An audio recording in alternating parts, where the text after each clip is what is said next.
어제 그 성경 공부를 하면서 이렇게 나누었던 이야기가 있었는데 그 성경 공부하는 그분이 어떤 설교를 이렇게 듣게 되었는데 그 설교에서 그 목사님이 이 하는 말이 이렇게 너무 열심히 막 이런 교리를 가르치거나 뭐 이런 자꾸 지식적으로 이렇게 접근하지 말고 그냥 우리가 은혜를 체험하는 게 중요하다.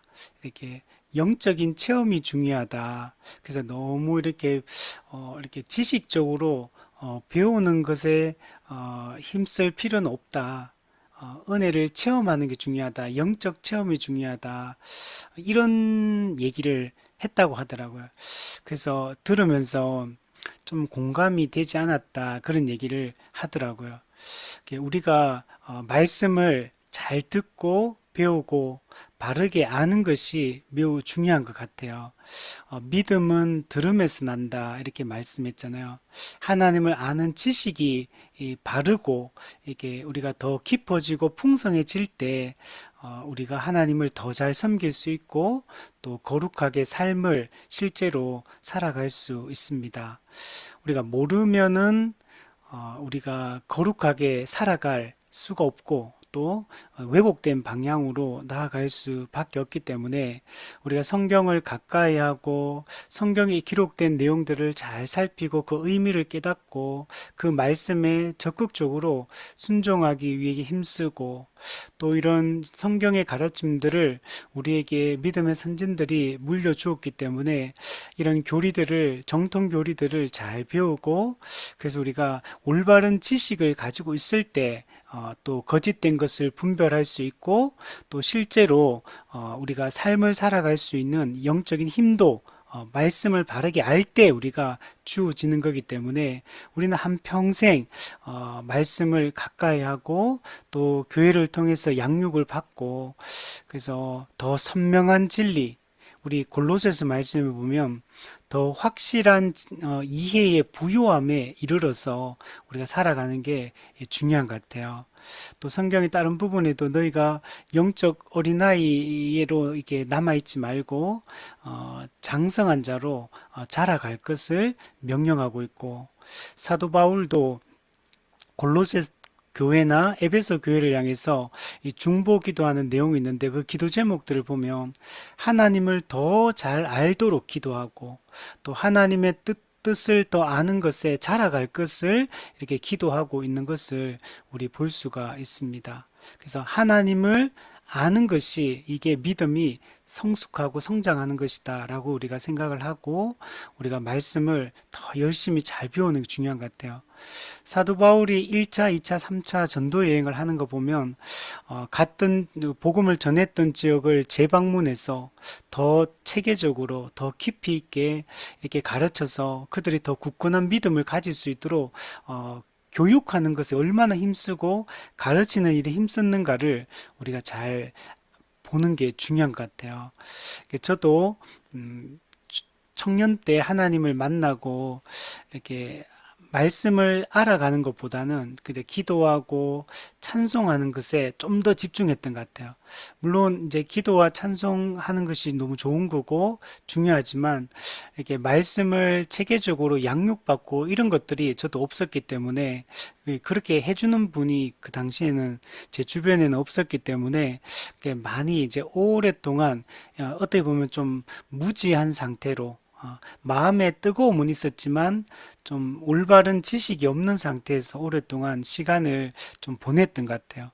그리고 나서 나중에 이제 말씀의 중요성과 이런 교리의 중요성을 알고 이게 배우니까 훨씬 더 믿음이 견고해지고 분명해지고 내가 무엇을 믿는지 왜 예수님을 믿는지 또 그리고 내가 또 무엇을 위해 살아야 되는지 이런 것들이 좀 더 이게 알 때 이게 선명해졌다라고 생각이 듭니다. 그래서 우리가 열심히 이 말씀들을 우리 한평생 우리 죽을 때까지 말씀을 가까이 하고 또 이런 더 세밀하게 더 정교하게 이런 진리들을 알아가기 위해서 힘쓰는 것이 필요하다 우리 생각이 듭니다.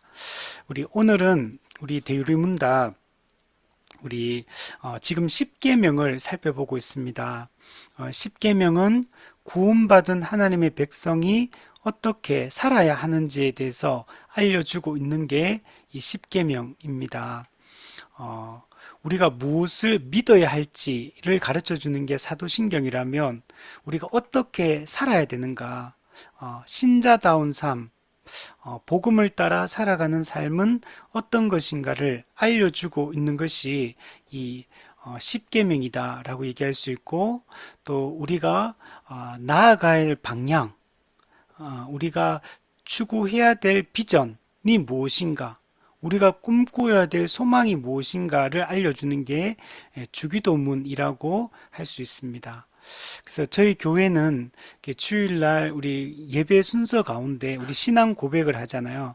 보통 이제 사도신경으로 우리가 신앙 고백하는데, 저희 교회에서는 사도신경, 또 십계명, 주기도문 이 세 가지를 다 같이 이제 눈으로 보면서 그걸 같이 이 고백하고 그것을 마음에 매주 새기는 작업들을 이 예배 시간에 이렇게 같이 하고 있는데, 우리가 이 세 가지 이걸 우리 기독교의 보물이다 이렇게 얘기를 합니다. 그래서 우리의 과거, 현재, 미래에 대한 얘기, 그래서 이 사도신경, 십계명, 주기도문, 그래서 이걸 우리 교육 과정에도 이제 40주 해서 이제 이 세 개를 가르치는 작업들을 이렇게 하고 있습니다. 그래서 이것을 우리가 잘 알기만 해도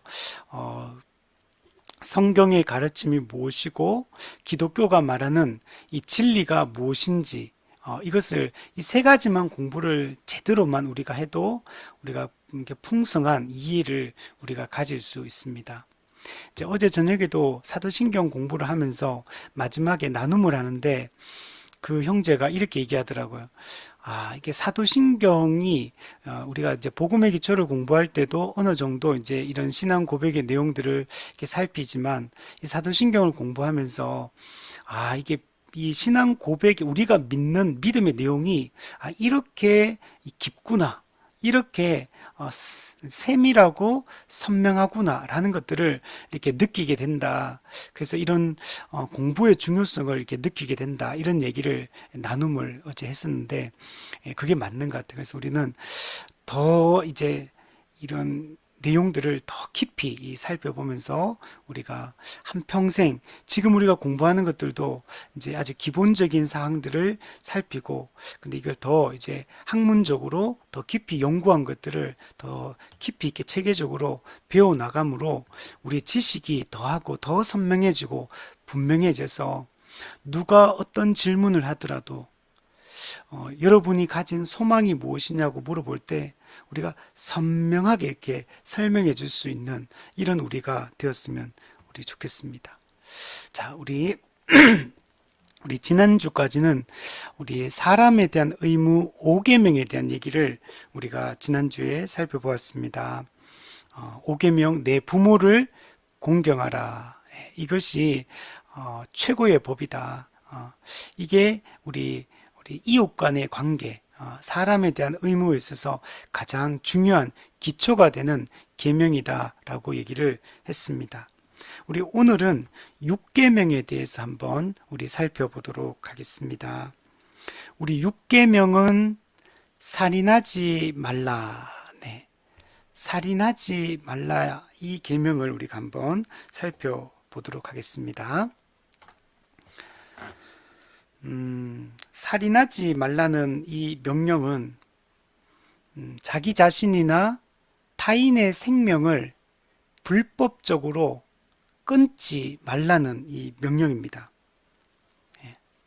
내 생명을 내가 빼앗을 수도 있고 다른 사람의 생명을 불법적으로 빼앗을 수 있거든요. 그래서 이것을 금지하는, 불법적 살인을 금지하는 명령, 이것이 6계명이다라고 얘기할 수 있어요. 근데 이거는 지금 소극적인 측면이에요. 살인하지 말라, 타인의 생명을 빼앗지 말라, 이 소극적인 명령이고, 근데 이것을 반대로 뒤집어서 생각하면 자기 자신과 이웃의 생명을 적극적으로 보호하라 라는 의미를 담고 있습니다. 그래서 항상 이 십계명에 있는 이 모든 명령들은 기본적으로 대부분이 금지 명령의 형태를 띠고 있습니다. 그러나 이 금지 명령은 반대로 생각하면 그 의무를 적극적으로 이행할 것을 명령하고 있는 그런 말씀이라고 할 수 있습니다.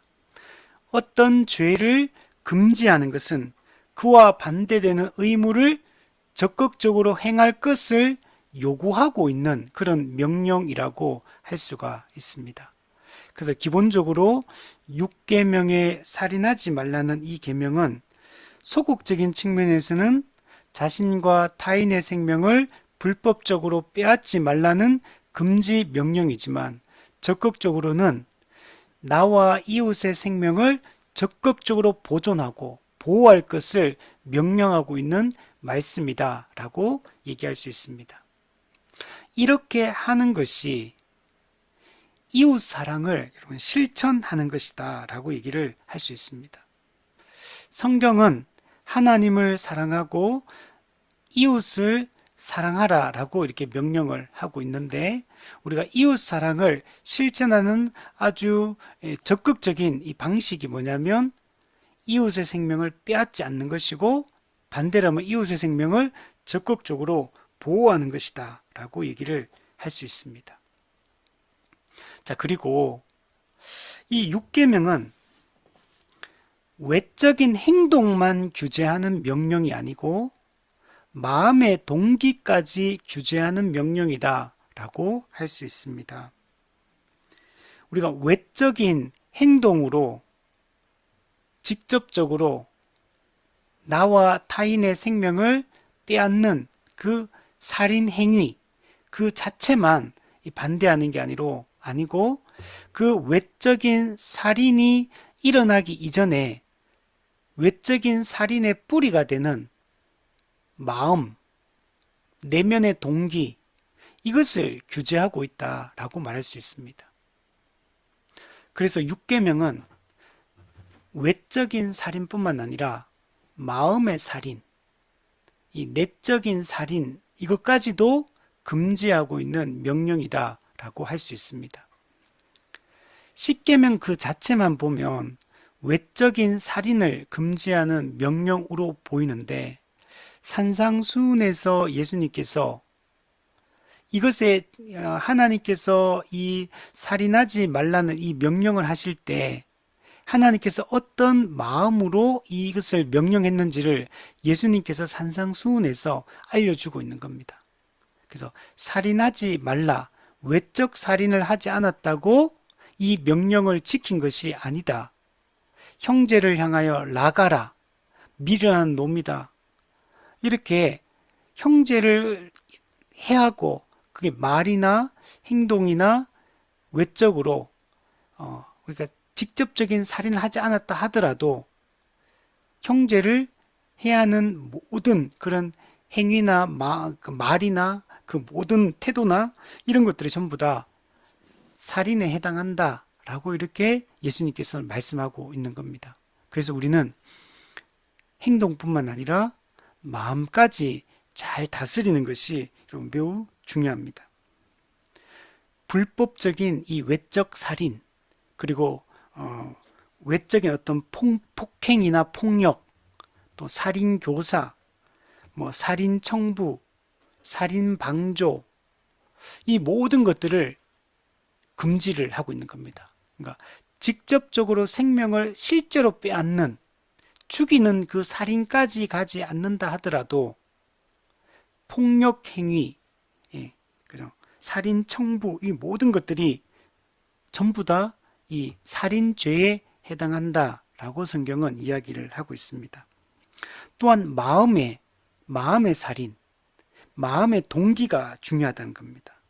우리 속에 있는 미움과 분노, 적대감, 그 다음에 원망, 시기 질투, 악독, 악의 이런 것들도 전부 다 마음의 살인에 해당한다라고 얘기를 하고 있고 또 특히 언어적 폭력 우리 야고보서에 보면 혀를 제어할 것을 강조를 합니다. 혀는 작은 지체지만 큰 것을 자랑하고 우리가 작은 불씨가 온 집안을 불태우고 온 산을 불태우듯이 혀는 작은 지체지만 큰 것을 자랑하는 그의 삶 전체를 무너뜨리는 그런 역할을 하는 것이 이 혀죠. 그래서 이 언어를 조심하는 게 매우 중요합니다. 언어적 폭력 이런 거, 모욕, 명예훼손, 네. 말 한마디 잘못하면 그의 영혼이 말라가죠. 지난주에 저희 교회에서 오후에 성경 공부를 하고 마지막에 나눔을 하면서 이런 얘기를 나누었거든요. 말 한마디가 얼마나 사람을 상하게 하고 얼마나 사람을 마르게 하는지 이제 그 말은 계속 생각이 나잖아요. 자다가도 생각이 나고 일어나도 생각나고 다른 일을 하다가도 그 말이 떠오르면 마음이 너무 괴롭고 힘들고 이제 이렇게 되는 거죠. 그래서 이런 것들도 우리가 전부 다 인격적 살인에 해당한다라고 얘기를 하고 있습니다. 또한 우리가 어떤 사람이 공경에 처해 있거나 생명의 위협을 받고 있는데도 불구하고 우리가 그것을 지나치고 모른 채 하고 방조하고 이런 것들도 전부 다 이 육계명에 살인하지 말라는 이 명령을 어기는 것이다 라고 이야기를 하고 있습니다. 우리는 모든 사람은 하나님의 형상으로 지음받은 자라는 사실을 우리는 잊지 말아야 됩니다. 하나님의 형상으로 지음받은 존귀한 존재, 존엄한 존재임을 우리가 잊지 말아야 됩니다. 그래서 사람은 하나님의 형상으로서 하나님의 영광을 반영하는 존재로 지음을 받았습니다. 하나님이 어떠한 분인가를 드러내는 존재로 지음을 받았습니다. 그러므로 하나님의 형상을 공격하고 하나님의 형상을 훼손하는 것은 곧 하나님을 향한 공격이 되어지고 하나님의 명예를 훼손하는 일이 여러분 되어지는 겁니다. 그래서 우리는 사람을 향한 범죄가 거기서 끝나는 게 아니라 하나님을 향한 범죄로 하나님은 인식하고 모든 그 하나님을 향한 범죄로 인식하고 그의 적절한 하나님께서 징벌을 가하신다는 것을 우리는 잊지 말아야 됩니다. 그래서 사람을 향한 모든 범죄가 하나님을 향한 범죄라는 사실을 우리가 잊지 말고 늘 조심하는 것이 여러분 필요합니다. 자, 다시 한번 정리해 보면 우리가 육계명 살인하지 말라 이 명령을 우리에게 해주고 있는데 우리가 직접적으로 누군가를 살인하는 행위는 뭐 웬만한 사람은 이런 일을 하지 않겠죠. 그러나 우리가 이런 외적인 살인을 하지 않았다고 해서 우리가 이 살인죄에 저촉되지 않는 것이 아니라는 사실을 항상 기억하고 소극적으로 외적인 살인을 하지 않았다 하더라도 마음의 살인을 우리가 하며 살아가고 있다는 사실을 기억하고 우리가 마음부터 잘 다스리고 챙기고 그래서 이러한 죄를 짓지 않도록 우리 힘을 써야 되고 또 이런 금지 명령을 외적 살인이나 마음의 살인까지 외적으로 그 행동으로 하지 않았다 우리 하더라도 그러나 이 명령은 적극적으로 이웃의 생명을 보존하고 보호하고 이웃의 안녕과 복지를 위해서 힘을 다해 수고할 것을 명령하고 있는데 만약에 그것을 하지 않는다면 그것도 이 육계명을 어기는 것이다. 하지 말라는 이 명령을 지켰다고 해서 되는 게 아니라는 거. 적극적으로 이 명령은 마땅히 해야 할 것을 하라고 명령하고 있는 거거든요. 이웃을 향하여 마땅히 해야 될 그 적극적인 의무를 이행하지 않는 것도 이 육계명을 어기는 것이라는 사실을 우리는 잊지 말아야 된다. 네. 그래서 이런 차원에서 우리가 이 살인하지 말라는 이 명령을 이해하는 것이 여러분 중요합니다. 저는 제 주변에서 뭐 가까이 있는 분은 아니지만 어쨌든 제가 알고 있는 경우에 실제적 살인이 일어났던 그 케이스들이 몇 번이 있었습니다. 네. 저하고 직접적인 것은 뭐 아니지만 그러나 어쨌든 제 주변에 있는 그 사건이었죠. 사건이었고 저도 이제 그 이야기를 이제 들은 케이스가 두 번 있었습니다. 예전에 한번 고등학생 때 그때 한 번 있었고, 그리고 이제 청년 때 또 제가 아는 사람 중에 또 이제 살인한 건 아닌데 살인과 관련되어서 고통을 받았던 그런 케이스가 있었어요. 그래서 이게 멀리 있는 일이 아니었고, 또 한 케이스가 더 있었는데 이거는 그냥 제가 모르는 사람이었는데 어떻게 관계를 이제 맺게 되고 알게 되었는데, 그분이 과거에 젊을 때 이게 충동적으로 이제 그런 죄를 저질렀다라고 얘기를 하더라고요. 그래서 근데 지금은 이제 아주 오래된 얘기인데, 그래서 그것 때문에 이제 형벌을 받았고, 그리고 제가 만났을 때는 아주 이제 잘 살아가고 계신 그런 분이었는데, 어쨌든 간에 저도 이제 이게 어쨌든 제가 아는 사람이었는데 어쨌든 살인과 관련해서 이제 들었던 얘기들이 세 케이스가 있었는데, 이게 먼 이야기가 아니구나라는 생각을 제가 했었고, 근데 이제 성경을 보면서 앞서 얘기했던 것처럼 우리가 직접적으로 외적인 행동으로 이런 살인을 어, 우리가 하지 않는다 하더라도 성경은 적극적으로 우리의 아까 했던 마음의 살인의 문제, 또 적극적인 이웃 사랑의 실천의 문제, 이것까지도 여기서 연결하고 있다는 사실들을 우리가 마음에 깊이 우리가 생각하고, 정말 우리가 뭐뭐를 하지 않는 것으로 우리의 의무를 다했다라고 우리가 생각하지 않아야 되고, 적극적으로 하나님께서 우리에게 요구하시고 명령하고 있고, 명령하는 그 의무를 이행하는 것에 우리는 더 초점을 맞추는 것이 더 중요하다. 네.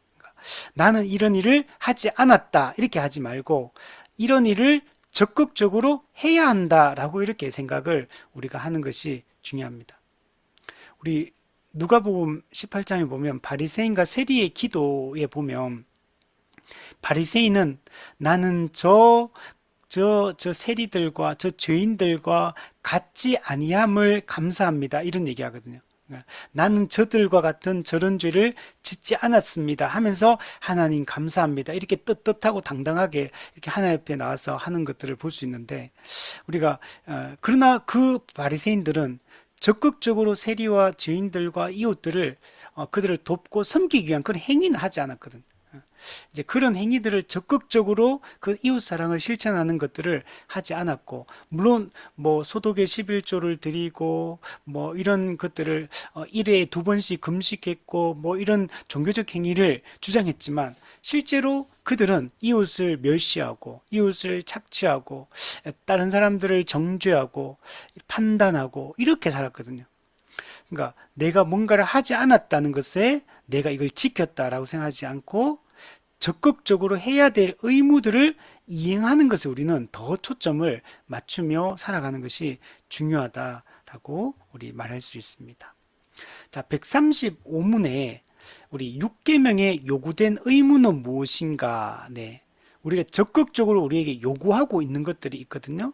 이 부정명령, 뭐뭐 하지 마라, 이런 것도 있고, 긍정명령, 뭐뭐 하라 라는 내용이 여기 조금 섞여 있는데, 어쨌든 요구된 의무가 있고, 136문에는 우리가 금지된 죄, 금지하고 있는 이 명령에 대한 얘기들을 또 여러 측면에서 이야기를 하고 있는 것을 볼 수가 있습니다. 자, 먼저 135문에 한번 보면 6계명에 요구된 의무는 무엇인가? 6계명에 요구된 의무는 우리 자신, 자기 자신과 다른 사람의 생명을 보존하기 위해 주의 깊은 연구와 합법적인 노력을 아끼지 않는 것이다. 제가 이거 보면서 깜짝 놀랐어요. 나름 제가 왜 그랬냐면, 나와 다른 사람의 생명을 그냥 보존하기 위해서 그냥 힘쓰라, 이 정도의 의미보다는 주의 깊게 연구하라가 연구. 합법적인 모든 노력을 다해서 어떻게 하면 내 생명을 지킬 것인가, 어떻게 하면 다른 사람의 생명을 지킬 것인가를 적극적으로 연구하라는 거. 야, 연구하라고 이런 표현을 쓰더라고요. 주의 깊은 연구, 합법적인 모든 노력을 다해서 이 생명을 보존할 것을 하나님께서 명령하고 있어요. 하나님이 천지를 창조할 때 우리에게 말씀했던 생육하고 번성하라 이렇게 말했잖아. 생육하고 번성할 것을 명령했거든. 근데 타락 이후에 사람이 생명을 잃어버리게 됐죠. 근데 그래서 나중에 그 창세기 6장에 가면 노아 홍수 사건 때 인간이 너무나 타락하고 악하고 하는 모든 계획들이 이 악하니까 하나님이 홍수로 심판하겠다 이렇게 말씀하죠. 그러나 또 하나의 은혜를 베푸셔서 다시 창조 세계를 보존하시고 인류를 또 보존해 가시는데 노아 홍수 이후에 하나님이 창세기 1장 그 천지를 창조할 때 주셨던 그 명령을 똑같이 하는 걸 볼 수 있거든요. 다시 생육하고 번성하라 이렇게 말씀하거든요. 모든 생물을 다스리라, 땅을 정복하라. 그 창조 명령, 그 문화 명령이 노아 홍수 이후에도 계속되고 있다는 걸, 그 창조 그 언약이 계속 유지되고 있다는 것들을 볼 수가 있거든요. 하나님은 단순히 애기 많이 낳아라 이런 얘기를 하는 게 아니죠. 하나님과 올바른 관계 속에서 하나님과 교제하고 하나님의 명령의 말씀에 순종해서 거룩하게 살아가는 하나님의 백성, 그들의 그 다스림의 사명을 통해서 풍성한 하나님의 그 영광이 드러나는 그런 세상을 만들어 갈 것을 명령을 하고 있는 겁니다. 근데 우리가 이런 그 창조 명령을 수행해야 될 하나님의 영광을 반영해야 하는 그 하나님의 형상들을 우리가 죽이거나 그들을 해롭게 하는 것들은 하나님의 뜻에 정면으로 반대되는 행동들인 겁니다.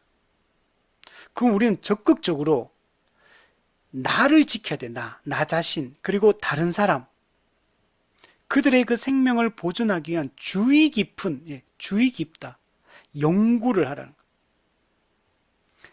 합법적인 모든 노력을 다 아끼지 않고 해서 생명을 보존할 것을 명령하고 있습니다. 우리 뒷부분에 쭉 보면 나와 다른 사람들에게 그러면 이렇게 우리가 구체적으로 생명을 보존하기 위한 해야 될 일이 뭔지를 구체적으로 기록해 주고 있어요. 그 우리 읽어보면 나는 이런 일에 적극적으로 나는 힘쓰고 있는가? 나는 정말 주의 깊은 연구와 노력을 통해서 나와 다른 사람들의 생명을 보존하기 위한 나는 적극적인 노력을 하고 있는가? 그렇지 않다라는 생각이 많이 들더라고요. 그 심지어 밑에 보면 좀 이따 보겠지만 우리의 마음을 산란하게 하는 염려, 육류 이렇게 이거 딱 마음에 딱 오더라고. 노동, 오락, 염려. 염려라는 건 나를 죽이는 행동이잖아요. 내 마음을 죽이고 내 뼈를 마르게 하는 행동인데 나는 염려하지 않기 위해 어떤 연구와 노력을 하고 있는가? 육류, 고기 먹는 거. 이것까지 얘기하고 있어. 고기 먹는 게 고기를 먹으라 하긴 했지만 근데 이게 과도하면 우리의 생명을 해롭게 하기 때문에 그럼 나는 이런 내 몸을 해롭게 하고 내 정신을 피폐하게 하는 이런 것들을 얼마나 절제하고 끊고 있는가. 노동, 오락. 노동 나쁜 게 일 좋은 거죠. 오락 좋은 거죠. 하나님 안에서 우리에게 주신 즐거움이니까. 근데 이것이 하나님과의 관계든 내 영적 생명, 육적 생명을 해롭게 하는 이런 부분들이 있거든요. 그럼 나는 이거에 대해서 얼마나 절제하고 있는가? 이런 것에 대해서 주의 깊게 연구해서 어떻게 하면 이렇게 하지 않을까를 고민할 것을 얘기하잖아요. 합법적인 모든 노력을 아끼지 말고 힘써서 이런 일, 적극적으로 이런 우리가 마땅히 수행해야 될 것들, 마땅히 하지 않아야 될 것들에 대해서 나는 얼마나 절제하고 있는가. 이렇게 생각해 보니까, 야, 이 생명 보존의 이 대원칙을 나는 지키고 있는가. 이 생각이 들더라고요. 그래서 요 주의 깊은 연구를 해라. 합법적인 모든 노력을 다하라는 이 말씀을 우리가 마음에 새겨야 되는 거예요. 그러니까 이 살인하지 말라는 이 명령이 그냥 우연히 이루어지는 일이 아니라는 거예요. 우리가 주도적으로, 능동적으로, 적극적으로 연구하고 힘써서 이렇게 살기 위한 모든 노력을 아끼지 않을 때 이 계명을 우리가 지킬 수 있는 것이지, 그냥 우연에 맡겨두면, 그냥 내가 수동적인 상태에 머물러 있으면 이 명령을 지킬 수 없다는 사실을 이야기를 하고 있는 거예요. 그래서 이 주의 깊게 연구하라는 이 말씀이 너무 와닿더라고요. 우리가 성경을 연구할 때도 성경에 보면 성경을 연구하거니와 연구해야 되거든요. 객관적으로, 체계적으로 앞뒤 문맥을 살피며 본문의 명확한 근거 가운데서 또 역사적, 신학적 해석 가운데서 문법적 해석 가운데서 이 성경을 연구해야 되거든요. 성경 연구가 성경을 보는 유일한 방법이거든요. 마찬가지로 우리가 이 율법을 지키기 위한, 이 십계명을 지키기 위한 주의 깊은 연구를 통해서만 우리가 이런 삶을 살 수 있다는 겁니다. 그 뒤에 보면 누구의 생명이든지, 여기서 누구의 생명이든지 여기 제외되는 사람은 없어요. 나든 다른 사람이든 또 그 사람이 배운 사람이든 못 배운 사람이든 나를 향한 태도가 어떠하든지 간에, 그가 평상시에 어떤 삶을 살든지 간에 하나님의 형상으로 지음받은 모든 인간에 대해서, 또한 그가 나와의 관계가 좋지 않든 좋든 상관없이, 그가 나의 원수든 원수가 아니든 상관없이, 그가 인지할 능력이 있든 없든 상관없이 누구의 생명이든지 이건 아무도 제한되는 사람이 없어요. 불법하게 빼앗아가려는 모든 사상과 목적에 대항하고, 여러분, 모든 사상, 생각, 목적, 그럼 여기서 행동보다 살인의 뿌리가 되는 이 마음, 살인의 뿌리가 되는 이 생각을 제어할 것을 명령하고 있는 겁니다. 행동은 곧바로 행동이 나오는 게 아니거든요. 처음에는 마음에서부터 미움이 싹 트고, 그죠? 미워하는 마음이, 이 증오하는 마음이 막 싹 트고, 그리고 그것이 이제는 말로써 그를 저주하고 모욕하고 정죄하고 그를 공격하는 언어적인 형태로 나타날 거고, 그게 조금 더 나가면 신체적인 폭력으로 행사가 될 거고, 그것이 더 적극적으로 육체의 생명을 빼앗는 외적인 살인의 행동으로 결국에는 나타나게 되는 거죠. 처음부터 행동이 바로 나오는 게 아니고 마음의 생각으로부터 나오는 거예요. 생각으로부터. 마음의 동기, 여기서부터 이게 쭉 나와서 결국은 행동화되기 때문에 우리는 이 사상과 이 목적, 마음의 동기를 잘 다스리는 것이 중요하다는 것. 그리고 모든 격분을 억제하고, 예, 격분, 그냥 이게 약간 내적인 분노 이런 게 아니죠. 내적인 분노에서부터 출발해서 이게 나중에 어떻게 보면 이 격분하죠. 격분. 갑자기 충동적으로 또는 이게 갑자기 그 분노를 폭발시켜 버리는 거죠. 그러면서 이게 결국에는 살인으로 행동이 나타나죠. 이 마음의 미움으로 시작된 게 내적인 적대 감정, 이게 마음에 이게 뿌리 깊게 이 원한을 쌓아가죠. 마음속에서 이 분노를 쌓아가고, 이게 그러다가 이제 결국에는 격분하면서 행동으로, 살인으로 이어지죠. 폭력적 성향이 나타나게 되고, 우리는 이런 것들을 전부 다 억제해야 된다는 것. 그리고 모든 기회와 시험과 습관을 피하는 것이다. 네. 이웃을 우리가 해롭게 할 수 있는 모든 기회, 습관, 이 시험거리, 유혹거리, 이런 걸 전부 다 우리가 회피해야 된다는 거.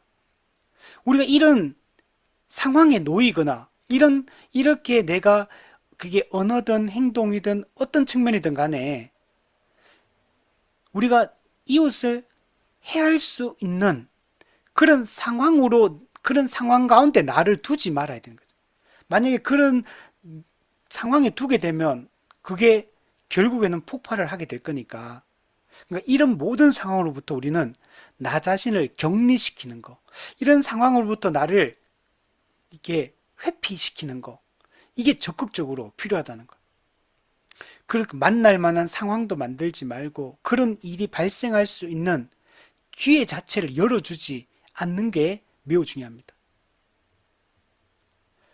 그래서 우리가 뭐 충분히 예상되는 이런 상황이나 이런 가운데 딱 놓이게 되면 우리가 그 죄를 저지르게 되기 때문에 우리가 이런 기회를 만들지 않고 이런 일이 일어나지 않도록 우리가 적극적으로 우리가 격리시키는, 회피하는 이런 유혹을 피하는 것이 우리에게 매우 중요합니다. 그리고 폭력에 대한 정당방위, 이거는 인정된다는 거예요.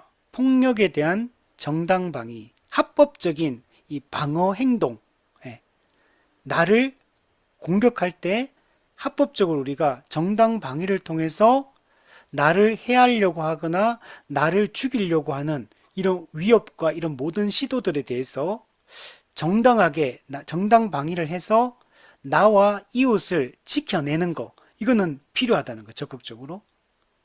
그리고 하나님의 징계를 조용한 마음과 즐거운 마음으로 참고 견디며, 네. 하나님이 우리가 살면서 죄를 짓고 하나님 뜻에 어긋나는 행동들을 할 수 있죠. 거기에 대해서 하나님께서 징계를 내리시잖아요. 우리 히브리스 말씀에도 사랑하기 때문에, 아버지이고 우리는 아들이기 때문에 돌이키게 하기 위하여 사랑하는 자에게 징계한다. 만약 하나님의 이런 징계가 없으면 사생자다. 이렇게 히브리스 말씀 얘기하잖아요. 그래서 하나님께서 사랑하는 자기 자녀를 이렇게 돌이키게 하기 위하여 또는 연단하기 위하여 징계를 내릴 때 우리는 조용한 마음으로, 즐거운 마음으로 하나님의 징계를 잘 참고 견디고 낙심하지 말고 그걸 받아들이고, 예, 잘 견뎌내고 우리가 변화되는 게 중요하다는 겁니다. 이렇게 하는 것도 이 6계명을 지키는 것이다 라고 얘기합니다. 또한 술과 약과 수면과 노동과 오락을 절제 있게 하며, 네, 술은 가치 중립적인 것이지만 술이 우리 죄성과 만나게 되면 아주 폭발적으로 이게 악한 일들을 저지르게 하고 실수하게 만들고 하나님의 백성다운 말과 행동을 하지 못하게 만드는 거기 때문에 우리는 이것을 절제해야 된다는 거. 이것을 우리는 적극적으로 하지 않도록 힘쓰는 게 중요해요. 물론 우리가 술을 한 잔 마셨다고 해서 그게 뭐 구원이 취소되는 것도 아니고 술 한 잔 마셨다고 해서 그 사람의 믿음이 사라지는 것도 아니고 맞지만 술이 가지고 있는 이거 요소가 아주 해악적인 요소가 많기 때문에 우리가 타락한 존재이기 때문에 우리가 이를 절제할 능력이 없고 실제로 우리의 죄성과 술이 만나서 얼마나 고통스러운 상황들을 많이 만들어내고 얼마나 많은 악과 죄를 저지르게 만드는지 모릅니다. 술과 관련돼서 이 강력 범죄들도 매우 많이 일어나고 하기 때문에 우리는 성도들은 이것을 매우 절제해야 되고, 그리고 저는 그냥 아예 하지 않는 게 좋다라고 생각을 합니다. 우리는 죄성 때문에 한 잔이 두 잔이 되고 두 잔이 세 잔이 되기 때문에 우리가 이걸 저는 아예 하지 않기를 적극적으로 권면하고, 그러나 이제 뭐 연약한 성도도 있으니까 그때 뭐 한 잔 했다고 해서 우리가 그 사람을 막 정죄하고 막 이상하게 또 이렇게 바라볼 필요는 없지만, 그러나 성도답게 우리가 더 거룩하게 살기 위해서 이런 것들을 우리가 하지 않도록 그 잠언 23장에 보면 술이 끼치는 해악에 대해서 잘 기록을 해주고 있거든요. 그래서 그는 거기서 아예 그냥 술을 보지도 말지어다.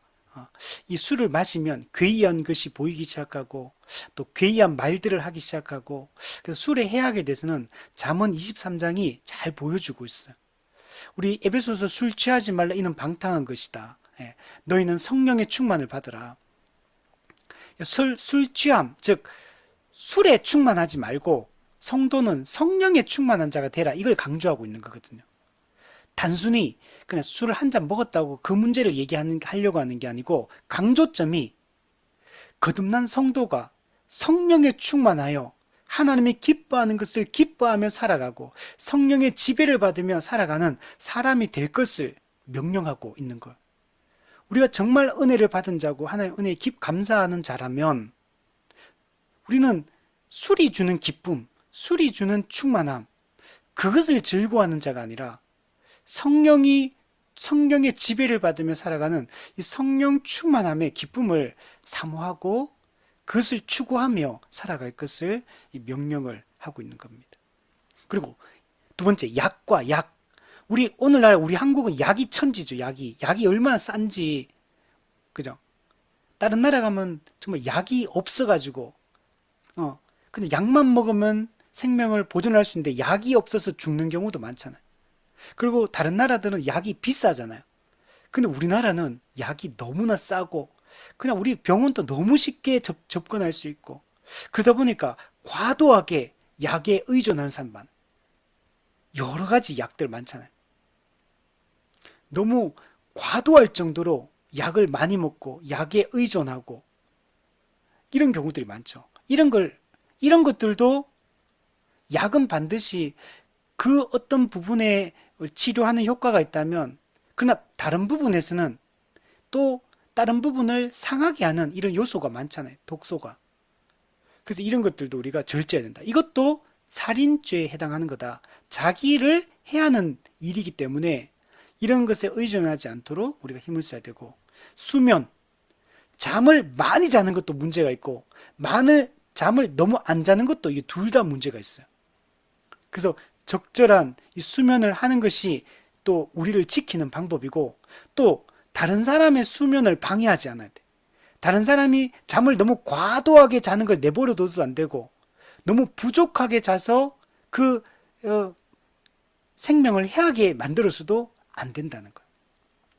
그리고 노동도 마찬가지예요. 노동은 하나님의 이 다스림의 사명을 수행하는 방식이고 수단이거든. 노동이 일이 이거는 좋은 거죠. 타락 전부터 하나님 주셨고 나중에 우리 천국에서도 노동은 계속 연속됩니다. 이어지는 것이고 근데 이 노동을 너무 과도하게 해도 안 되고 또 일을 하지 않는 것도 문제가 됩니다. 그래서 우리 적절한 노동을 통해 하나님 인간에게 주신 이 문화 명령, 창조 명령을 수행함으로 하나님을 예배하고 하나님께 영광을 돌리며 우리는 살아가야 됩니다. 오락, 그죠? 이게 오락이라는 게 꼭 뭐 오락실 가서 오락하는 것만 얘기하는 게 아니라 우리가 이 땅을 살아갈 때 우리의 마음의 즐거움, 육신의 즐거움, 우리 모든 이 하나님이 주신 즐거움들 이것들을 우리가 누려야 되죠. 운동도 하고 영화도 보고 저도 어제 저희 아내하고 이 영화 보러 갔더니 너무 좋더라고. 재밌고 이런 거 즐겨야죠. 음악도 즐기고 사람과 좋은 카페 가서 또 즐기고 여행도 가고 다 필요하죠. 근데 그걸 절제해야 된다는 거. 성도는 마땅히 해야 돼. 더 중요한 의무가 있고 더 긴급한 게 있고 그런 게 있거든요. 그것들을 하지 않으면서도 그냥 이 죄 짓는 게 아니라 하더라도 이런 오락을 과도하게 즐기는 거. 또 어떤 사람은 이런 것들 아예 하지 않음으로 말미암아 마음이 정서적으로 피폐해지는 거. 이것도 잘못된 거라는 거. 그래서 이런 것들을 우리가 적절하게 해야 되고 특히 오락 같은 경우 이런 것들도 근데 주일과 평일은 다릅니다. 주일은 이 모든 평일에 가능한 오락들을 주일에는 다 금지를 하고 절제하고 오직 공적으로나 사적으로나 하나님을 예배하고 성도와 교제하는 일에만 주일에는 힘써야 돼요. 그러니까 이런 것들이 우리가 잘 절제를 해야지만 이게 살인하지 말라는 이 명령을 지키는 것이다 라고 말합니다. 또한 자비로운 생각, 사랑, 인애, 온유, 우아함, 친절, 화평, 부드러움, 예의 있는 언행, 관용, 화해 되기 쉬움, 즉 화해를 잘한다는 거죠. 상해, 관용 및 용서에 다른 사람의 나한테 잘못한 사람을 관용하고 용서하고 보복하지 않는 거. 또는 악을 선으로 갚는 거. 주죠. 악에게 지지 말고 선으로 악을 이기라. 네. 예. 그리고 공공에 빠진 자들을 위로하고, 그리고 또 가난한 자, 사회적 약자를 구제하고 보호하고, 또 죄 없는 자를 보호하고 옹호하고, 마음이 약한 자들, 힘이 없는 자들, 이들을 지지하고 보호하고 적극적으로 그들을 지켜주기 위한, 수호하기 위한 이 적극적인 노력을 할 것을 명령하고 있습니다. 신자로서 하나님의 자녀로서 마땅히 맺어야 될 이 열매들을 맺을 것을 명령하고 있어요. 성품의 열매를 맺을 것을 이렇게 강조를 여러분 하고 있는 겁니다. 네. 우리 앞에서 하지 말라는 걸 하지 않는 것도 중요하고, 지금 여기 뒤에 이게 더 중요한 거죠. 하라고 하는 걸 적극적으로 해야 돼요. 사랑하고 긍휼을 베풀고, 그죠? 부드럽게 말하고 친절하게 얘기하고 예의 있게 행동하고 관용하고 용서하고 악으로 악을 갚지 않고 선으로 악을 이기는 이런 삶을 우리 살아가고, 구제하고 나누고 보호하고 생명, 적극적으로 이런 일들을 할 것을 명령을 하고 있는 겁니다.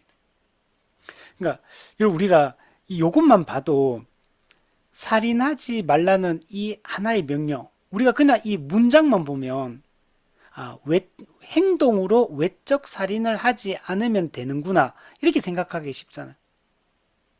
근데 얼마나 이것을 확대해서 적용하고 있는지, 이 하나의 살인하지 말라는 이 명령이 어디까지 확대 적용되고 있는지를 우리가 잘 살펴야 돼요. 그리고 여기서 이런 내용도 하나하나 살펴보면, 야, 나는 이 명령을 6계명 잘 지키고 있다. 누가 감히 이렇게 말할 수 있겠습니까? 예. 악으로 악을 선으로 갚으라 하는데, 저도 이렇게 하지 못할 때 많거든. 미워하고, 속으로는 남의 불행이 내 행복처럼 느낄 때도 많고, 예. 누가 하더라고. 다 똑같이 안 되면 행복한데, 나는 안 되는데 다른 사람이 잘 되면 불행하게 느껴진다고. 사촌이 땅을 사면 배가 아프죠. 저도 그렇거든요. 또 용서하라고 관용하라 그러는데, 그죠? 그 사람이 나한테 대하는 태도가 좋으면 나도 용서하고 관용이 되는데,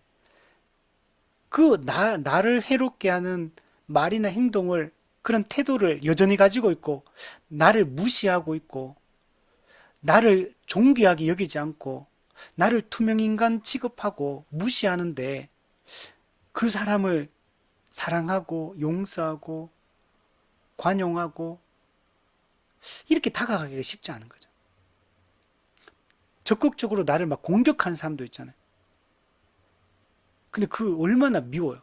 그 예전에 중고등학교 시절 때 정말 학교 힘들더라고요. 저도 이렇게 막 늘 약자였기 때문에 중고등부 시절 그때는 막 애들 막 폭력도 심했고 그런 게 되게 많았잖아요. 그리고 막 특히 중학생 때는 학교 가기 싫더라고. 또 가면은 괴로운 거 괴로워. 학교 가기 싫고. 그래서 그때 그 한 친구가 좀 유독 저를 괴롭히는 친구가 한 명 있었어. 이름 아직 그냥 생각나요. 다른 애들 이름 다 까먹었는데 저를 괴롭힐 때 그 친구 이름은 아직도 기억이 나. 물론 이제 막 심하게 그렇게 한 건 아니었는데 그냥 이렇게 늘 그냥 이게 옆에서 이렇게 막 알짱알짱거리면서 이렇게 괴롭히는 거 있잖아요. 이렇게 막 심한 폭력을 그런 건 아니었는데 아주 짜증나게 만드는 이런 친구가 있었거든요. 그러니까 그때 막 어린 마음에 저 친구 좀 교통사고 났으면 좋겠다. 뭐 이런 생각 막 하고 막 그랬거든. 좀 안 보고 싶다. 빨리 중학교 졸업했으면 좋겠다. 막 이런 마음이 있었거든. 근데 그때 그런 마음이 지금은 없냐? 지금도 나를 괴롭게 하는 사람들, 나를 지치게 만드는 사람들, 내 인격을 무시하는 사람들, 막 그렇게까지는 생각하지 않지만 밉고, 그죠? 화가 나고, 그냥 막 그런 마음이 막 들거든요. 그래서 그 마음과 싸우죠. 이러면 안 되는데. 그런데 또 생각나고, 또, 또 막 이렇게 은혜 받으면 또 좀 괜찮다가, 또 생각나고, 또 생각나고, 막 그러잖아요. 지금 6계명의 이 살인하지 말라는 명령이 정말 이게 내 힘과 의지로는 이게 불가능하다는 걸 모든 격분을 억제하는데 저도 막 화가 막 갑자기 팍 튀어나올 때가 이렇게 있잖아요. 이게 잘 안 되더라고. 진짜 은혜가 없으면 6계명을 지키는 게 진짜 얼마나 어려운 것인지 예수님께서 형제를 향해 바보다 미련한 놈이다 욕하는 거 명예를 훼손하는 거 이거 다 마음의 살인이라고 하는데 어, 이렇게 따지면 저는 마음의 살인을 수천 번도 더 한 거죠. 지금도 그렇고 정말 이게 은혜가 없으면 6계명을 지키는 게 어렵다는 걸 제가 많이 생각을 하게 됩니다. 그리고 이게 정말 이 명령이 확장되어서 이렇게 적용되고 있다는 걸 생각하고 우리가 이 말씀을 잘 살피는 중요한 것 같아요. 또 마지막 136문 보면 6계명에서 금지된 죄는 무엇인가? 네. 생명을 해하는 이 외적인 행동, 생명 보존을 소홀히 하는 거, 방임하는 거, 일상에 또 무절제하게 사는 거, 폭력이 일상화되어 있는 거, 또 특히 언어적인 이 폭력과 이 저주의 말, 이 모든 것들을 금지하고 있는 것을 볼 수가 있습니다. 자, 보면 6계명에서 금지된 죄는 공적 재판이나 합법적인 전쟁 혹은 정당방위 외에 우리 자신이나 다른 사람들의 생명을 빼앗는 모든 행동이다. 네. 근데 외에가 있잖아요. 외에 세 가지의 예외가 있어요. 예외. 일종의 이거는 우리가 좀 표현하기는 그렇지만 합법적 살인에 해당하는 것도 있다. 우리가 지금 6계명에 살인하지 말라는 얘기는 불법적 살인에 대한 얘기를 하거든요. 불법적 살인을 금지하고 있는 건데 외적으로 볼 때는 다른 사람의 생명을 빼앗는 행동이긴 하지만 그것이 이 불법적 살인이 아니라 합법적으로 용인되는 세 가지 경우가 있다라고 얘기를 합니다. 첫 번째는 공적인 재판. 하나님께서는 국가를 세우셨어요. 국가를 통해서 악을 억제하고 선을 장려하도록 악이 온 세상에 퍼지지 않도록 그래서 권선징악을 할 수 있도록 공권력, 칼을 제공해 줬어요. 로마서 13장에 하나님의 모든 권세는 하나님이 정하셨고 국가에게는 이 공권력, 칼을 주셔가지고 이 세상이 선을 장려하고 악을 억제할 수 있도록 그 역할을 감당하도록 국가라는 제도를 하나님께서 세우셨습니다. 그래서 국가가 명백한 죄를 지은 사람을 사형시키는 거, 이 공적 재판을 통해서 사형을 시켜서 그 생명을 빼앗는 거, 이거는 합법적이라는 거. 그래서 여러분, 기독교는 사형 제도를 찬성합니다. 찬성하지 않는 게 아니에요. 이거는 하나님의 공의를 실현하는 하나님이 주신 제도거든요. 그래서 악이 편만해지는 것을 막는 장치입니다.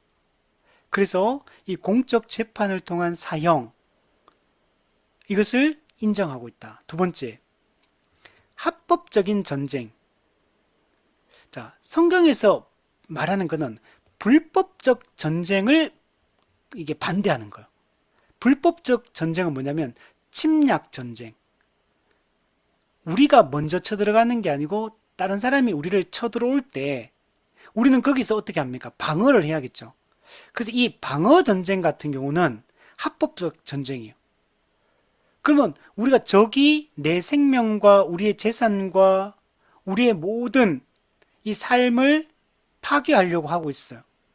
총을 쏘고 미사일을 날리고 그죠? 이렇게 우리를 죽여요. 죽이려고 할 때 어떻게 됩니까? 그냥 죽어야 됩니까? 맞서 싸워야 된다는 거죠. 내 생명과 우리의 생명을, 우리 공동체를, 우리의 재산을 보호하기 위한 적절한 조치를 해야 되죠.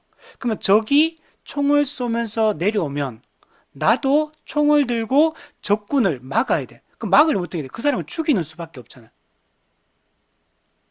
그래서 이런 방어 전쟁 같은 건 합법적 전쟁이라고 얘기하고 이 방어 전쟁을 우리가 수행을 하는 것에 대해서 이걸 살인이다라고 말하지 않는다는 겁니다.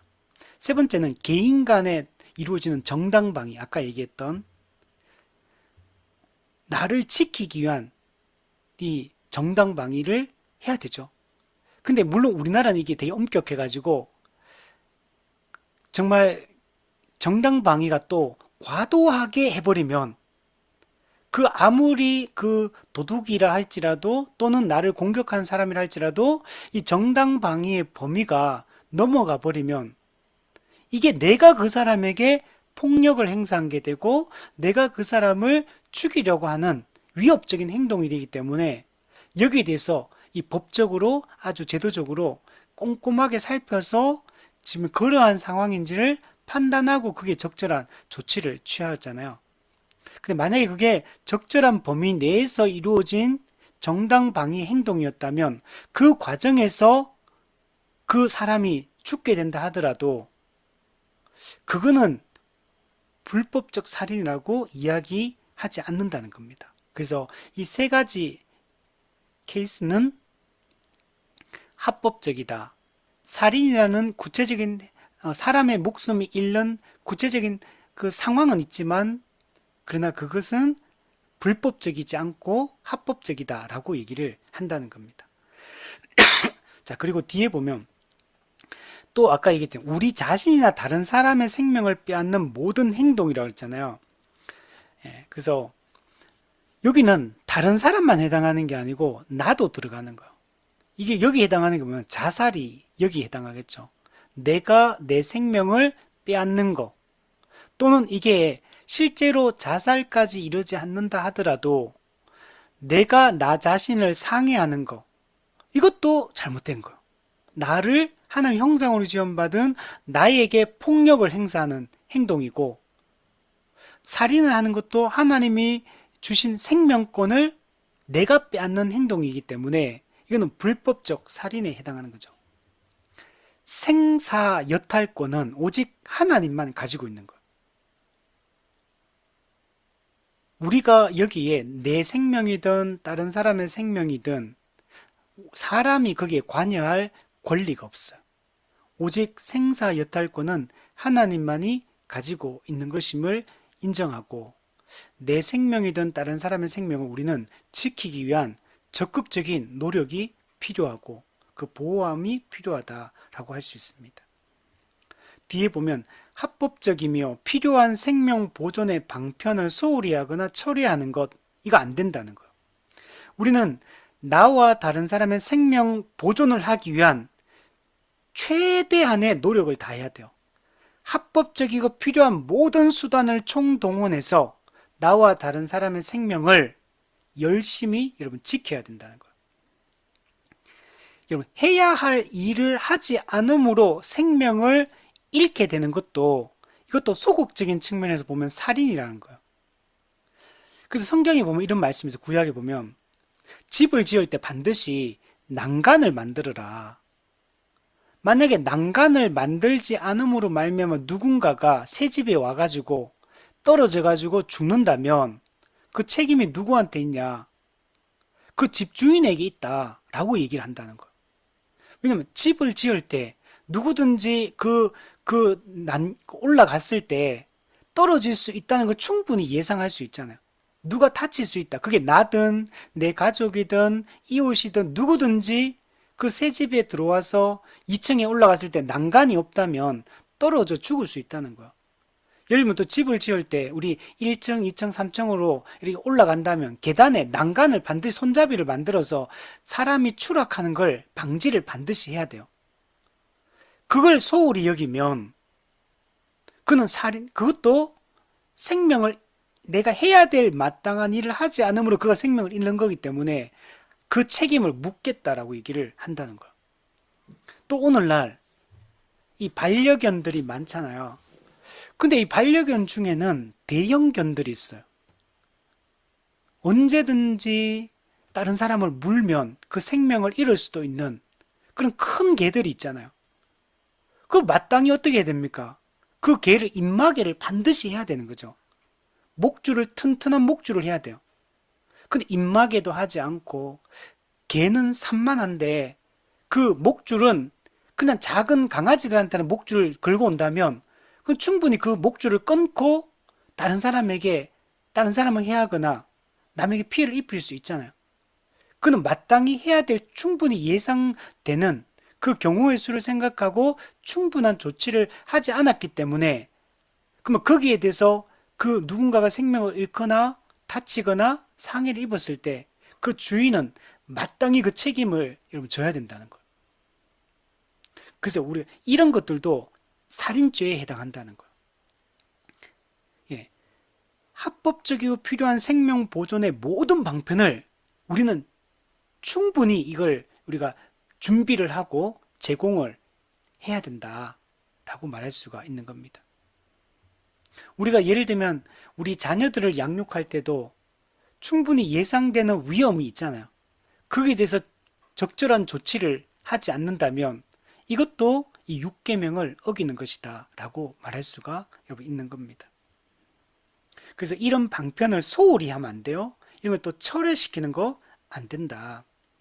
그 다음에 죄악된 분노, 증오심, 질투, 복수하려는 욕망을 가지는 거.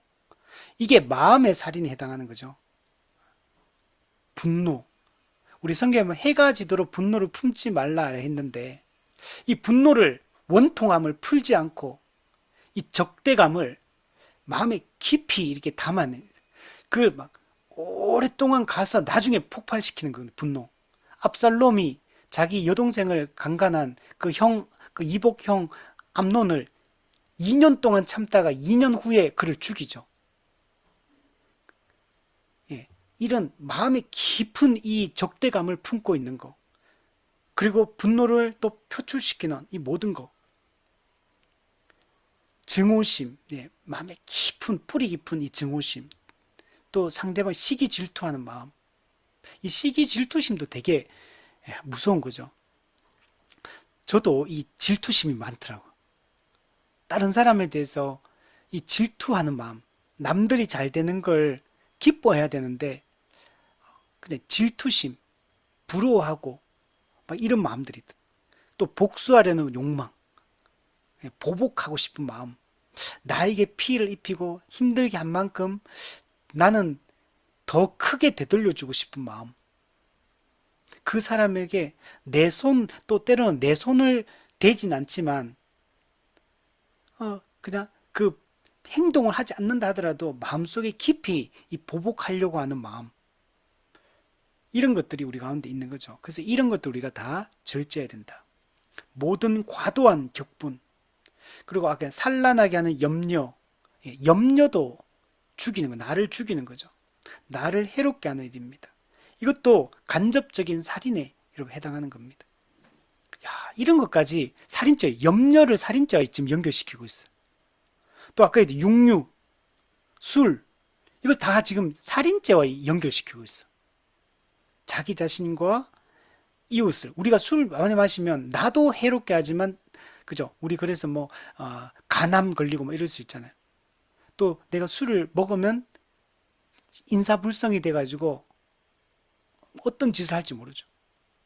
그리고 또 말도 함부로 하게 되고 감정도 함부로 표출해서 그 내가 진솔하게 얘기한다 해놓고 상처 주는 말들을 막 쏟아내고, 그리고 요즘에 또 많은 게 이 음주운전, 이런 것도 되게 많죠. 살인행위죠, 이것도. 저는 음주운전 같은 경우는 좀 과하게 좀 이렇게 처벌할 필요가 있다라는 생각이 많이 들어요. 그 음주운전 때문에 사고 당해가지고 그리고 피해를 입은 사람, 그 사람 생명을 잃는 거고 한 가정의 가장을 잃는 거고 그 자녀를 잃는 거고 심각하게 위험한 거죠. 또 요즘에 좀 또 이런 거 뭐 이렇게 전 잘 모르겠지만 급발진 사고 생각보다 이런 게 그게 뭐 진짜 있는 건지 없는지 확실하진 않지만 저는 잘 모르겠지만 그러나 그런 급발진 사고 영상이나 또는 그런 걸 주장하는 수많은 사람들 물론 안 경우도 있지만 그럼 이런 제조회사라든지 또 이런 사람들이 여기에 대한 어떤 책임감을 가지고 문제를 해결하기 위한 노력들을 해야 되는 거죠. 산업재해 이런 거 있잖아요. 이런 거 적극적으로 거기에 대해서 그 사람의 그 사람은 생명을 위협받고 있고 죽음에 이르는 경우도 얼마나 많아요. 그럼 그 적절하게 회사가 그 조치를 취하고 또 그렇게 그 보상하려고 하는 이 노력들을 해야 되는데 그런 것들이 법적으로 제도적으로 잘 안 갖춰져 있고 또 그것을 밝힐 수도 없고 의료 사고 이런 것도 그렇고 참 그런 문제가 많은 것 같아요. 근데 거기서 방기한다, 방기.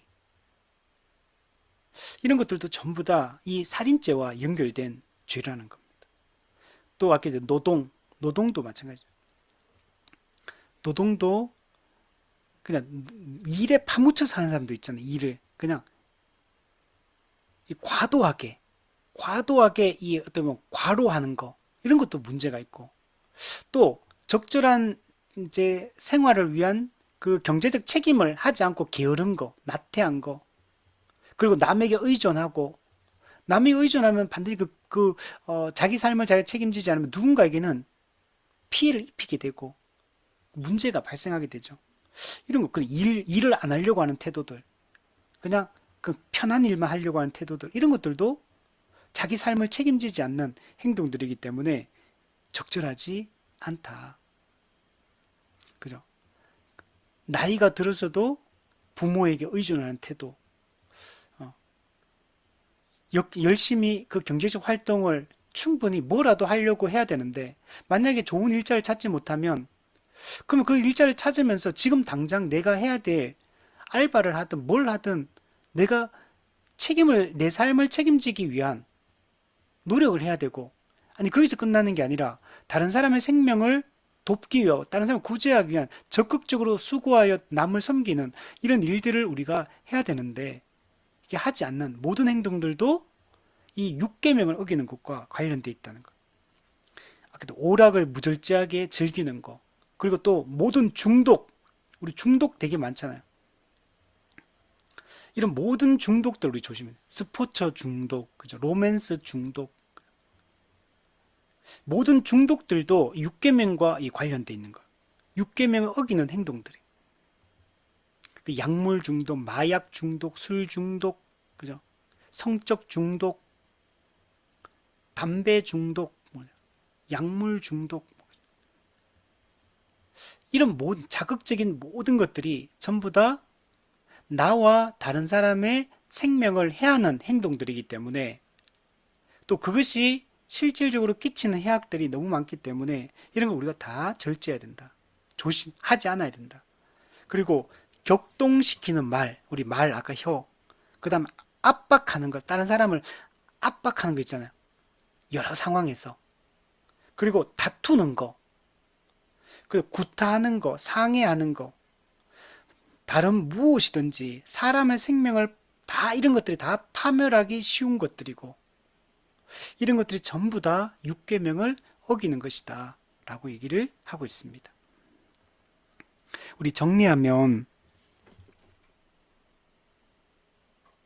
우리 살인하지 말라는 이 하나의 명령이 얼마나 포괄적인 명령인지 우리가 알 수 있고 외적인 살인뿐만 아니라 외적인 폭력 그리고 마음의 살인 이것들 모든 걸 다 포함하고 있고 또 나와 다른 사람을 해롭게 하는 모든 요소들 그게 말이든 행동이든 어떤 중독의 문제든 폭력의 문제든 그죠? 아니면은 어떤 겉으로 볼 때는 합법을 가장한 가장에서 누군가를 해롭게 하는 모든 행위들, 악한 음모들, 이 모든 게 다 육계명을 어기는 것이다. 그래서 우리가 이런 것들을 하지 않도록 힘을 써야 되고, 반대로 하면 적극적으로 나와 다른 사람의 생명을 보존하기 위한 노력을 해야 된다.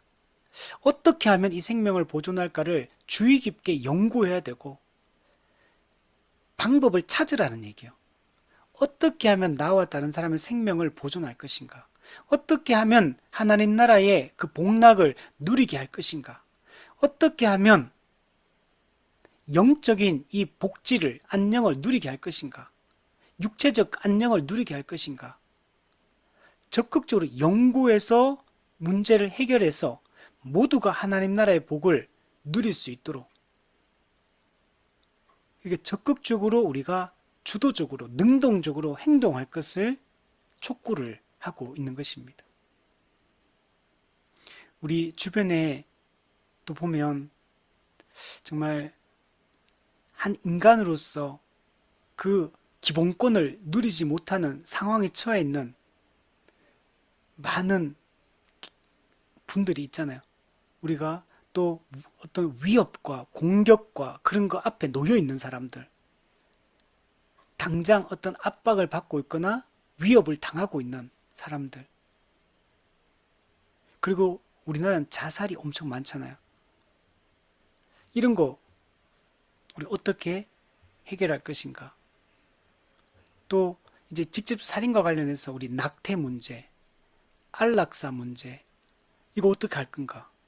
지금 이런 거 지금 다 허용되는 방향으로 다 가고 있는데, 이런 거 우리 정말 해결하기 위한 적극적인 노력들이 우리 가운데 필요하고, 이 제도의 변화, 법을 또 바꾸기 위한 노력들, 그리고 또 실제로 이것을 실천적으로 우리가 이런 데 가담하지 않고 할 수 있는, 특히 또 그 낙태 문제에 들어가면 그런 강간에 의한 임신, 이런 것도 많잖아요. 또 근친 간에 이루어지는 강간에 의해서 임신하는 경우도 있고, 뭐, 뭐, 그러면 어떻게 할 거냐? 그럼 낙태 어떻게 할 거냐? 들어가면 안락사 문제도 이렇게 고통받는데 그럼 이걸 내버려 둬야 됩니까? 한 인간으로서의 존엄성이 짓밟히고, 근데 자기 삶을 품격 있게, 품위 있게 죽을 수 있는 이런 고난에 대한 얘기들 막 나누고 하잖아요. 뭐 어떻게 볼 것인가? 이게 점점 더 이 안락사도 허용하는 나라들이 늘어나고 있는데 어떻게 할 거냐? 그럼 우리가 고민을 많이 해야 되는 거죠. 우리 마지막으로 이 살인하지 말라는 이 명령이 역사적으로 얼마나 이것이 제대로 지켜지지 않았는지를, 사람의 생명권과 인권을, 기본권을 짓밟는 행위들이 얼마나 흔하게 일어났는지를 한번 예를 들어서 역사적으로 한번 생각해 보면, 첫 번째는 중세의 십자군 전쟁, 10차에 걸쳐서 십자군 전쟁이 일어나거든요. 명목은 성지를 탈환한다는 명목 하에 그리스도의 영광을 위해서 이슬람 세력을 몰아낸다는 이 명분 하에 10차에 걸쳐서 십자군을 파송하게 되는데, 이때 그 이슬람과의 전쟁에서만 어떤 그런 행위가 있는 게 아니고 십자군들이 더 악랄하게 그 걸어가잖아요. 그까지 이동을 하고 가는 과정 가운데 수많은 사람들에게 끔찍한 일들을 저질렀거든요. 생명권, 인권을 완전히 짓밟아 버리는 이런 행동들. 그리고 여러분, 제국주의 시대 때 영국, 프랑스, 스페인, 포르투갈, 독일, 일본, 미국, 소련, 이 제국주의에 의한 이 식민지 학살 어마어마했죠. 수많은 학살이 자행이 되었고 자원을 수탈하고, 근데 인권을 짓밟고 목숨을 빼앗는 일들을 했죠. 미국 인디안 학살, 국가가 주도한 인종청소 일종의 문화 말살 정책을 썼죠.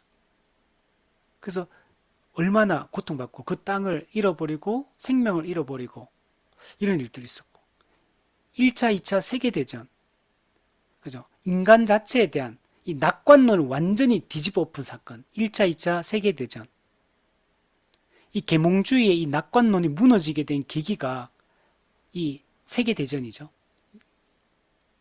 그때 얼마나 많은 사람들이 죽고 인권이 짓밟히고 그죠? 그런 일이 일어나서 자행됐습니까? 또 20세기에 들어와서 히틀러, 또 뭐 레닌, 스탈린, 마오쩌둥, 공산주의 이들에 의해서 수많은 사람들이 희생을 다 김일성 뭐 그죠? 많은 일들이 희생 당했죠. 또 캄보디아 킬링필드 1975년부터 1979년까지 크메르루즈 정권이 자행한 대규모 학살 사건. 네.